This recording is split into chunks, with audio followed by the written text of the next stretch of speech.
ચોથા મુદ્દાની વાત કરીએ તો ખેડા જિલ્લામાં સહકારી ક્ષેત્રમાં મોટો રાજકીય વિવાદ ઉભો થયો છે, જ્યાં ભાજપ પ્રમુખ અને અમૂલના પૂર્વ ચેરમેન વિપુલ પટેલના નિવેદન બાદ વિરોધીઓ આક્રમક બન્યા છે.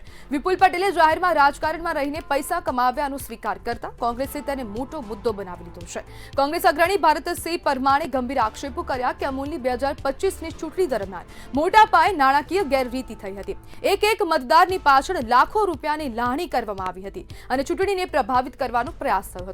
સાથે જ સહકારી મંડળીઓને જાણી જોઈને અ વર્ગમાંથી ક વર્ગમાં મૂકી દેતા અનેક લોકો ચૂંટણી લડી શક્યા નહોતા, જે લોકશાહી પ્રક્રિયા પર સીધો પ્રહાર ગણાય છે.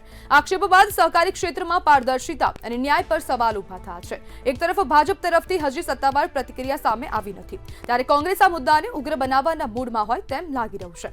હવે આ મામલો માત્ર નિવેદન પૂરતો ન રહી સહકારી રાજકારણમાં મોટા વિવાદનું રૂપ લઈ રહ્યો છે અને હવે કોંગ્રેસની દ્વારા હવે આક્ષેપો કરવામાં આવ્યા છે, જ્યારે મંડળીઓને જાણી જોઈને અમાંથી ક વર્ગમાં મૂકી દેવામાં આવ્યા છે તેવા પણ આક્ષેપો હવે કરવામાં આવ્યા છે. જ્યારે અમૂલની ચૂંટણીમાં ભ્રષ્ટાચાર થયો હોય તેવા પ્રકારના આક્ષેપ હવે કોંગ્રેસ દ્વારા કરવામાં આવી રહ્યા છે. જ્યારે પશુપાલકોની કમાણી પર રાજકીય વર્ચસ્વ જાળવવાનો આરોપ પણ મૂકવામાં આવ્યો છે. ત્યારે જાહેર મંચ પરથી ભ્રષ્ટાચારની વાત કરવી તે શોભતું નથી તેવું કોંગ્રેસનું કહેવું છે.